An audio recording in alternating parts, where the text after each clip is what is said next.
मित्रों, आज युवा कौशल दिवस है।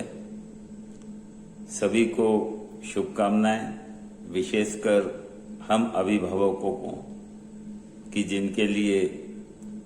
जिनके बच्चों के लिए शासन की तरफ से यह विचार किया गया कि बच्चों को कुछ ऐसी कला सिखाई जाए जो कि उनके जीविका का साधन बने। मित्रों, हम में से जो सर्विस क्लास हैं इसके अतिरिक्त जो लोग किसी न किसी व्यवसाय से जुड़े हैं, पहले परंपरागत रूप से उनके बच्चे उस व्यवसाय को, उस कौशल को सीख जाते थे और आगे स्वतः ही अपना रोजगार प्रारंभ कर देते थे।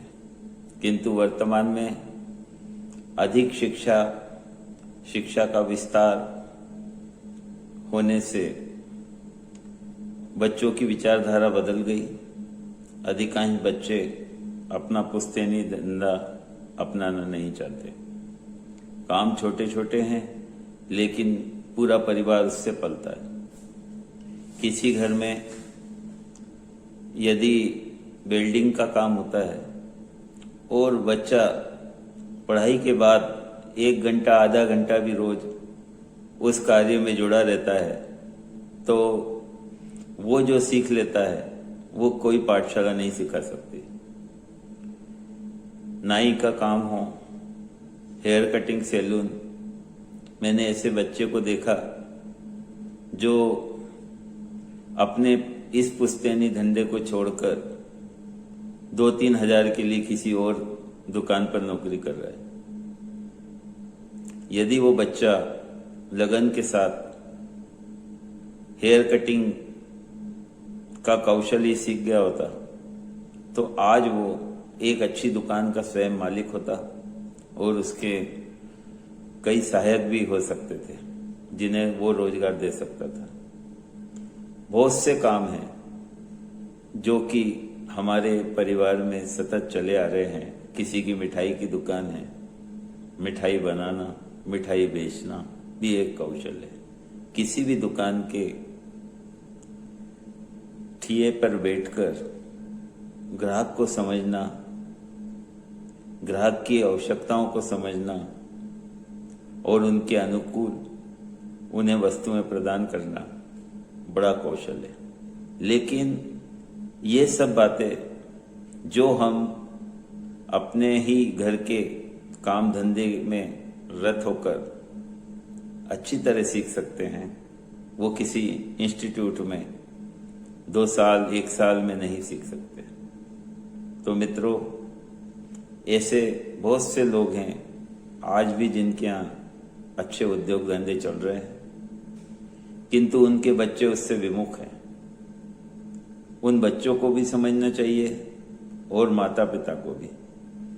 कई जगह तो मैंने पाया है कि माता पिता ही ये कहना शुरू कर देते कि हम अपने बच्चे को इस धंधे में नहीं लाएंगे। गलती यहीं से प्रारंभ हो जाती है और वो बच्चे को अभी उसके खेलने खाने के दिन है, अभी उसको युवावस्था का आनंद लेने दो, एक अच्छी नौकरी स्वयं ही तलाश लेगा, इस आशा पे उसे अपना कौशल भी नहीं सिखाते। नतीजा ये होता है कि वर्तमान युग में जबकि बेरोजगार की समस्या विकराल रूप धारण कर चुकी है, हमारे बच्चे एक अच्छा परिवेश में जो सीख सकते थे उससे वंचित रह जाते हैं। और फिर जब वो बड़े बड़े अन्य लोगों के बीच रहने लगते हैं तो उन्हें जो हमारे परंपरागत कार्य होते हैं वो छोटे लगने लगते हैं और उन्हें करने में हीनता का अनुभव होता है। तो बच्चों को हमें चाहिए कि हमारे बच्चों को प्रारंभ से ही अपने उद्योग धंधे से जोड़ दें। भले ही जितना समय मिले उतने समय उन्हें अपने साथ रखें। कोई ठेकेदार है, मकान का ठेका लेता है तो वो अपने बच्चे को कभी साइट पर ले जाए, कभी जहाँ से माल खरीदता है वहाँ ले जाए, उन लोगों से मिलवाए ताकि आकस्मिक आवश्यकता पड़ने पर किसी कारण से यदि वो स्वयं सक्षम नहीं हो अपना बिजनेस करने में, तो बच्चों के आगे आर्थिक संकट उत्पन्न न हो और वो उन सभी को पहचान सके जो उनके हितैषी हैं और जो उनके साथ मिलकर अच्छा कार्य कर सकते हैं। तो मित्रों, यह सोचकर कि मेरे बच्चे को मेरा काम नहीं सिखाऊंगा या इस काम में नहीं लाऊंगा, उन्हें अपनी कला से वंचित मत रखिए। हाँ, अगर अवसर आता है तो वो अपनी पढ़ाई के आधार पर, अच्छी शिक्षा के आधार पर जहाँ चाहे वहाँ उच्च पद पर आसीन हो जाए, वो अवसर तो आप उन्हें दे ही सकते हैं बाद में। किंतु यदि हमारी अपेक्षा से किन्हीं कारणों से वो दूर रहें, तो कम से कम अपने पुश्तैनी धंधे में रत होकर वो इतना कमा सके कि उनके जीवन में कोई अभाव नहीं रहे, यह व्यवस्था तो हम कर ही सकते हैं। या हमारे उन्हें सतत प्रशिक्षण देने से वो स्वयं भी इस कार्य में सक्षम होंगे।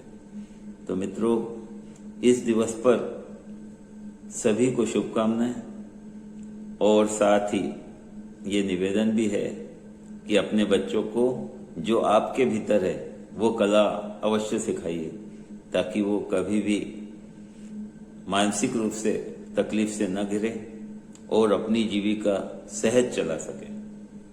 आज का दिन शुभ हो।